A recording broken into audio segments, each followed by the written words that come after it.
जय हिंद, जय भारत। आर्मी अग्निवीर की तैयारी कर रहे सभी युवा साथियों का लक्ष्य तक पर स्वागत है। इस वीडियो में आपको सामान्य विज्ञान के टॉप 25 प्रश्न हम आपको कराएंगे। ये टॉप 25 प्रश्न अभी तक की जो शिफ्ट हुई हैं 17, 18 और 19 अप्रैल आज की जो शिफ्ट हुई थी, इन सभी शिफ्टों के आधार पर और ये टॉप 25 प्रश्न हम आपके लिए लेकर आए हैं। इससे पहले जो हमने साइंस के टॉप 50 की वीडियो डाली थी, उन वीडियो में से अब तक की जितनी भी शिफ्ट हुई सबसे ज़्यादा प्रश्न देखने को हमें मिले। हमने एग्जाम एनालिसिस में भी बताया कि किस तरह से हमने जो वीडियो बनाई थी उन वीडियो में से और प्रश्न बन करके आ रहे हैं। अगर आपने वो वीडियो नहीं देखी हैं, जीके और साइंस की जो टॉप 50 टॉप 30 की वीडियो पड़ी हुई हैं चैनल पर प्लेलिस्ट में जा करके आप उनको ज़रूर जा करके देखें और उम्मीद है वो आपके लिए उपयोगी साबित होंगी, क्योंकि हमने उसमें वो मोस्ट इम्पोर्टेंट प्रश्न और एक रिसर्च के साथ रखे थे। अब तक के आए हुए कराए गए एग्जामों के आधार पर किए गए एनालिसिस के बेस पर और हमने वो क्वेश्चन आपको कराए थे और वो ज़्यादा से ज़्यादा फंस भी रहे हैं, एग्जाम में आ भी रहे हैं। अब आज की इस वीडियो में आज हम साइंस के टॉप 25 प्रश्न और आपको कराएंगे, जो पिछले 3 दिन में जितनी भी शिफ्ट कराई गई हैं उनके आधार पर और इनके आने की संभावना सबसे ज़्यादा है। उम्मीद है आपके लिए ये वीडियो और इसमें कराए गए प्रश्न उपयोगी साबित होंगे। अगर आप चैनल पर नए हैं तो चैनल को सब्सक्राइब जरूर करें और आपके जितने भी फ्रेंड्स हैं जो अभी एग्जाम देने वाले हैं उन सभी तक इस वीडियो का लिंक जरूर शेयर करें। चलिए शुरुआत करते हैं पहले प्रश्न से। पहला प्रश्न है, एक अश्वशक्ति कितने वाट के बराबर होता है? एक अश्वशक्ति HP हॉर्स पावर भी इसे बोल सकते हैं। एक अश्वशक्ति कितने वाट के बराबर हो सकता है?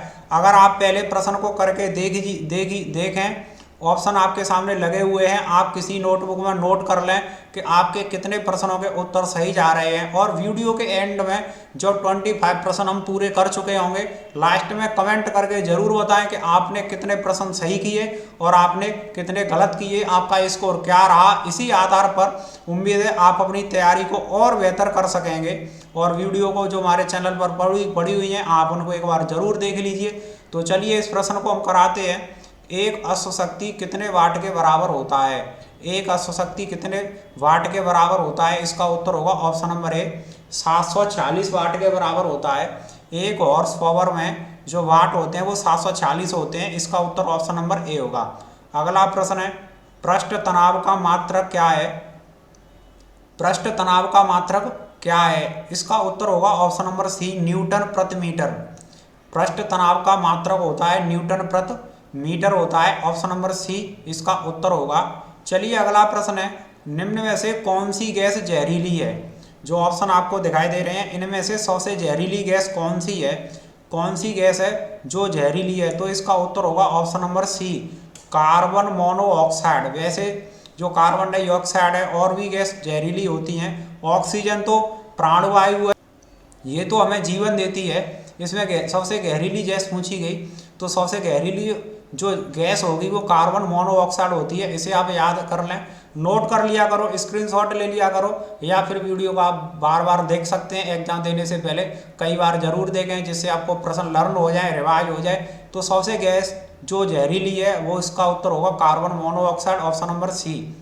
अगला प्रश्न है, ओजोन परत हमें किससे बचाती है? जो ओजोन परत होती है जो हमारे एटमॉस्फेयर में, वो हमें किससे बचाती है? और ओजोन का जो सूत्र होता है वो होता है O3। ये गैस हमें ऑप्शन नंबर बी, पराबैंगनी किरणें, सूर्य से आने वाली हानिकारक जो किरणें होती हैं वो पृथ्वी तक नहीं पहुंच पाती हैं, क्योंकि ओजोन लेयर है उन किरणों को और पुनः वापस भेज देती है। क्योंकि अगर ये किरणें धरती तक आ जाती हैं तो ये बहुत हानिकारक हो जाएंगी। इससे त्वचा का कैंसर होता है। इससे किस तरह की बीमारी हो सकती है अगर प्रश्न आए तो इससे त्वचा का कैंसर होता है। अल्ट्रावायलेट रे इनको बोला जाता है। तो ये पराबैंगनी किरणें ये बहुत हानिकारक किरणें, ये इससे बचाव के लिए ओजोन परत ये सुरक्षा कवच का काम करती है। ओजोन का सूत्र O3। चलिए उम्मीद है ये आपको समझ में आया होगा। अगला प्रश्न है, जीव विज्ञान के जनक किसे कहा जाता है? जीव विज्ञान के जनक किसे कहा जाता है? इसका उत्तर होगा ऑप्शन नंबर ए, अरस्तु को जीव विज्ञान का जनक या पिता कहा जाता है। इसका उत्तर ऑप्शन नंबर ए होगा। चलिए अगला प्रश्न है, ग्लूकोज में कार्बन परमाणु की संख्या कितनी होती है? ग्लूकोज में कार्बन परमाणु की संख्या कितनी होती है? अगर आपसे सूत्र पूछा गया होता कि क्या होता है ग्लूकोज का, इसका सूत्र होता है C6H12 और O6। कार्बन के यहाँ आप देख सकते हैं कि कितने परमाणु हैं, कितने एटम है? 6। अगर हाइड्रोजन के एटम पूछा जाता तो करके आते हैं 12। ऑक्सीजन के एटम की संख्या पूछी जाती तो कितनी हो जाती? 6। यहाँ पर कार्बन के एटम पूछे गए हैं तो इसका उत्तर ऑप्शन नंबर डी होगा। इस फॉर्मूले से आप पता लगा सकते हैं कि कार्बन और हाइड्रोजन और ऑक्सीजन के कितने कितने एटम होते हैं। हाइड्रोजन के 12, ऑक्सीजन के 6 और जो कार्बन है उसके 6। तो इसका उत्तर ऑप्शन नंबर डी होगा। चलिए अगला प्रश्न है, स्वाइन फ्लू का वायरस का नाम क्या है? जो स्वाइन फ्लू होता है ये किस वायरस से फैलता है और इस वायरस का नाम क्या है? तो इसका उत्तर होगा option number A, H1N1। H1N1 इस वायरस का नाम है और इसके कारण ये स्वाइन फ्लू फैलता है। चलिए अगला प्रश्न है, गाड़ियों के पुर्जे किस बल के कारण घिसते हैं? गाड़ियों के पुर्जे घिस जाते हैं, एक किस बल के कारण घिस जाते हैं? तो इसका उत्तर होगा ऑप्शन नंबर ए, घर्षण बल के। एक दूसरे से घर्षण करते हैं वो आपस में, जिससे वो घिस जाते हैं। तो इसका उत्तर ऑप्शन नंबर ए होगा। चलिए अगला प्रश्न है, पानी में डला हुआ सिक्का ऊपर उठा हुआ प्रतीत क्यों होता है? पानी में अगर आप कोई सिक्का डाल दें तो ऐसा लगता है कि वो ऊपर उठा हुआ है, ऐसा हमें क्यों प्रतीत होता है? किस वजह से प्रतीत होता है? तो इसका उत्तर होगा ऑप्शन नंबर सी, प्रकाश का अपवर्तन के कारण। प्रकाश के अपवर्तन के कारण ऐसा होता है। ऑप्शन नंबर सी इसका उत्तर होगा। पानी में डला हुआ सिक्का ऊपर उठा हुआ प्रतीत होता है क्योंकि प्रकाश के अपवर्तन के कारण। चलिए अगला प्रश्न है, निम्न में से किस शक्ति का भंडार कहा जाता है?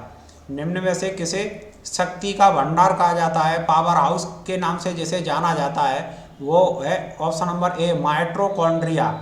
ये सेल में होता है। माइटोकॉन्ड्रिया को एनर्जी का पावर हाउस बोलते हैं, शक्ति का भंडार बोलते हैं। जो सेल्स होता है उसमें जो एनर्जी स्टोर होती है वो माइटोकॉन्ड्रिया में जाकर के होती है। इस वजह से इसे शक्ति का भंडार कहा जाता है, माइटोकॉन्ड्रिया। इसे आप याद कर लें, रिवाइज कर लें। चलिए अगला प्रश्न है, आग जलने में कौन सी गैस सहायक होती है? आग जलने में कौन सी गैस सहायक होती है? तो इसका उत्तर होगा option number A, oxygen gas सहायक होती है। अगर ऑक्सीजन उपस्थित नहीं है तो आग नहीं जल सकती है। ऑक्सीजन गैस उपस्थित होने के कारण ही हम आग जला सकते हैं। तो आग जलने में कौन सी गैस सहायक होती है? ऑक्सीजन। अगर आपसे प्रश्न पूछा गया था कि आग को बुझाने में कौन सी गैस सहायक होती है, तो कार्बन डाइऑक्साइड। ये जो CO2 होती है ये आग को बुझाने में सहायक होती है, बुझाने में। तो ऑप्शन नंबर सी, आग बुझाने के लिए, और जो ऑक्सीजन है वो आग जलाने के लिए सहायक होती है। उम्मीद है ये आपको समझ में आ रहे होंगे और आप अपने प्रश्न नोट कर लें। एंड में हमें बताएं कि आप कितना स्कोर कर रहे हो। वीडियो जो चैनल पर पड़ी हुई है आप उनको एक बार जरूर देखें। एक बार हम फिर से कह रहे हैं, अपने सभी फ्रेंड्स को शेयर करना ना भूलें। आप नए हैं तो सब्सक्राइब जरूर करें, सब्सक्राइब करना बहुत इंपॉर्टेंट है। चलिए अगला प्रश्न है, विद्युत का सबसे अच्छा सुचालक कौन सी धातु होती है? विद्युत का सबसे अच्छा जो सुचालक होती है वो कौन सी धातु होती है? सुचालक वो धातु होती हैं जिनमें करंट फ्लो हो जाता है, करंट पास हो जाता है, विद्युत पास हो जाती है, उनको सुचालक बोला जाता है। अगर जिनमें पास नहीं होती है उनको कुचालक बोला जाता है। तो इसमें सबसे जो अच्छा सुचालक है विद्युत का वो ऑप्शन नंबर डी होगा, चांदी। वैसे तो लोहे में करंट आता है, तांबे में टंगस्टन, और विद्युत बल्ब की का जो धातु होती है वो टंगस्टन का बना हुआ होता है, फिलामेंट होता है। पर यहाँ पर जो सबसे सुचालक धातु होती है चांदी होता है। ऑप्शन नंबर डी एकदम करेक्ट आंसर है। चलिए अगला प्रश्न है 13वां, पेंसिल में प्रयुक्त धातु कौन सी होती है? जो पेंसिल होती है उसमें किस धातु का उपयोग किया जाता है? इसका उत्तर होगा ऑप्शन नंबर बी, ग्रेफाइट का यूज किया जाता है। ग्रेफाइट धातु जो पेंसिल होती है उसमें इस धातु का इस्तेमाल किया जाता है। अगला प्रश्न 14वां, दूध की शुद्धता किससे मापी जाती है? जो दूध है वो कितना शुद्ध है और इस शुद्धता की जांच करने के लिए हम किस उपकरण का यूज करते हैं? तो उसका उत्तर होगा option number A, lactometer. Lactometer का हम यूज करते हैं दूध की शुद्धता मापने के लिए। और हम यहाँ पर जो बैरोमीटर है ये वायु दाब, जो एयर प्रेशर है उसको मापने के लिए वायु दाब का यूज करते हैं। तो ऑप्शन नंबर ए दूध की शुद्धता के लिए। चलिए अगला प्रश्न है, बहते हुए पानी में किस प्रकार की ऊर्जा होती है, या गिरते हुए पानी या पानी चल रहा है तो उसमें कौन सी ऊर्जा होती है। तो बहते हुए पानी में किस ऊर्जा या किस प्रकार की ऊर्जा होती है, तो ऑप्शन नंबर बी होगा गतिज ऊर्जा। उसमें उस समय गतिज ऊर्जा होती है। अगला प्रश्न है 16वां, वायु में ध्वनि की चाल कितनी होती है। वायु में ध्वनि की जो चाल होती है, सबसे ज़्यादा जो ध्वनि की चाल होती है वो ठोस में होती है, सबसे ज़्यादा ठोस में होती है। और यहाँ पर वायु क्या है, ये गैस है, तो इसमें कम से कम ही होगी। पर ऑप्शन में से हमें आपको बताना है कि कौन से ऑप्शन में, और इसका उत्तर होगा वायु में ध्वनि की चाल कितनी होती है। इसका उत्तर ऑप्शन नंबर बी 332 मीटर पर सेकंड। वायु में ध्वनि की चाल होती है 332 मीटर पर सेकंड। कहीं कहीं ऑप्शन 331 अगर आ जाए तो आप इसे ही ऑप्शन करके आएँ। अगर कहीं कहीं ऑप्शन 331 भी लगा हुआ होता है, 32 नहीं होगा 31 हो, तो आप इसे करके आ सकते हैं, इसमें कोई डाउट ना रखें। तो वायु में ध्वनि की जो चाल होगी वो 332 मीटर पर सेकंड। और वायु ध्वनि की जो चाल होती है सबसे ज़्यादा ठोस में होती है, तांबा एल्युमिनियम इनमें सबसे ज़्यादा, और जो ध्वनि की चाल होती है वो ज़्यादा होती है। चलिए अगला प्रश्न है 17वां, सूर्य के सबसे निकटतम ग्रह कौन सा है। सूर्य के सबसे निकटतम ग्रह कौन सा है। इसका उत्तर होगा ऑप्शन नंबर सी बुध। सूर्य का सबसे जो निकटतम ग्रह है वो बुध, और निकटतम होने के कारण ये कम समय में और सूर्य का चक्कर भी लगा देता है। ऑप्शन नंबर सी सूर्य के सबसे निकटतम ग्रह में से एक है। चलिए अगला प्रश्न है, निम्न में से कौन सी सदिश राशि है। सदिश राशि वो राशि होती हैं जिनको परिमाण के साथ साथ और दिशा की भी आवश्यकता होती है। तो इसमें से कौन सा ऑप्शन है जो सदिश राशि माना जाता है। तो इसका उत्तर होगा ऑप्शन नंबर डी। जो ऑप्शन नंबर डी है, जो संवेग एक सदिश राशि होती है, और जो समय और आयतन और घनत्व ये सभी की सभी जो हैं ये अदिश राशि होती हैं। इनको दिशा की आवश्यकता नहीं होती है, इनके सिर्फ परिमाण होता है उसकी आवश्यकता होती है, और कोई दिशा की आवश्यकता नहीं होती है। पर जिनके लिए दिशा और ऐड हो जाती है वो सदिश कहलाती हैं। तो यहाँ पर ऑप्शन नंबर डी या संवेग सदिश राशि होती है। अगला प्रश्न है, दीपक की बत्ती जो दिया होता है उसकी जो बत्ती होती है उसमें तेल किस प्रकार या किस प्रक्रिया द्वारा ऊपर चढ़ता है।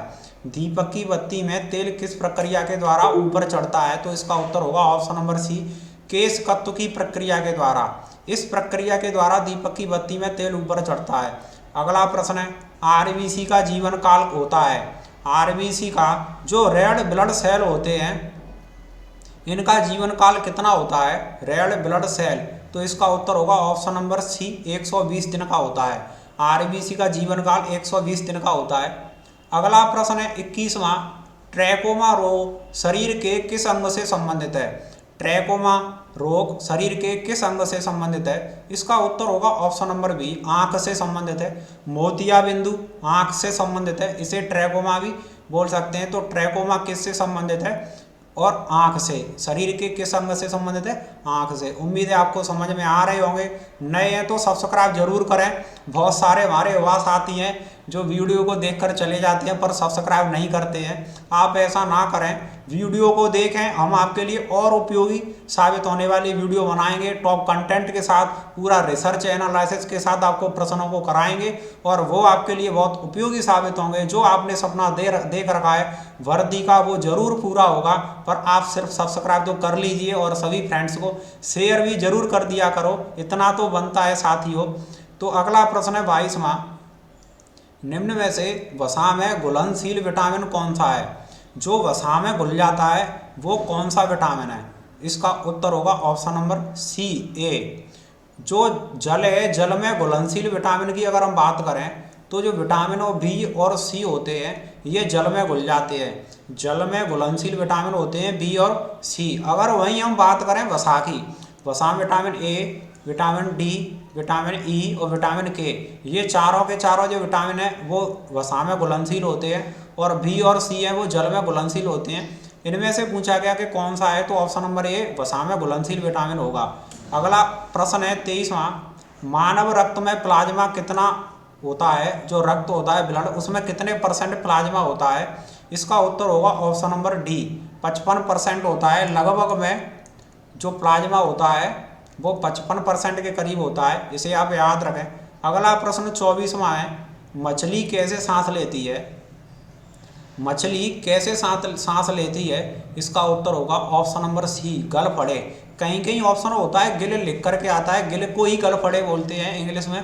ऑप्शन गिल आ जाता है लिख करके, तो आप गिल करके आए, ध्यान रखें आप इसे। और इसे गिल को ही हम गलफड़े बोलते हैं और गलफड़े के द्वारा ही मछली सांस लेती है, इस वजह से इसका उत्तर ऑप्शन नंबर सी होगा।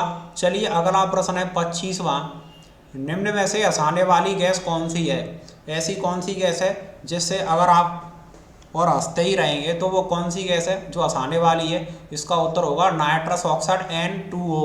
इसे हम नाइट्रस ऑक्साइड भी बोल सकते हैं, नाइट्रस ऑक्साइड।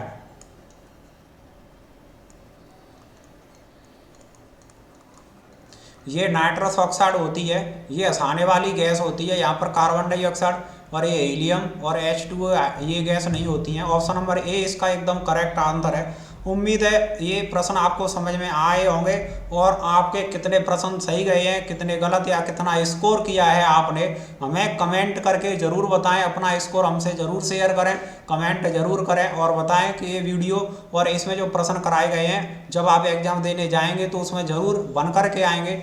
ये वीडियो आपके लिए बहुत बहुत उपयोगी साबित होगी, क्योंकि पिछली जो शिफ्ट कराई गई उनमें जो प्रश्न आए उनके आधार पर जो संभावित प्रश्न हैं वो आपको इस वीडियो में कराए गए हैं। ये वीडियो आपके लिए बहुत, और इसमें कराए गए प्रश्न रामबाण का काम करेंगे आपके लिए। सभी फ्रेंड्स को एक बार हम बोल रहे हैं फिर से कि सभी फ्रेंड्स को एक बार शेयर और सब्सक्राइब, आप नए हैं तो ज़रूर कर लें और लाइक करना ना भूलें। मिलते हैं दोस्तों आपसे अगली वीडियो में। वीडियो को पूरा अंत तक देखने के लिए बहुत बहुत धन्यवाद। जय हिंद, जय भारत।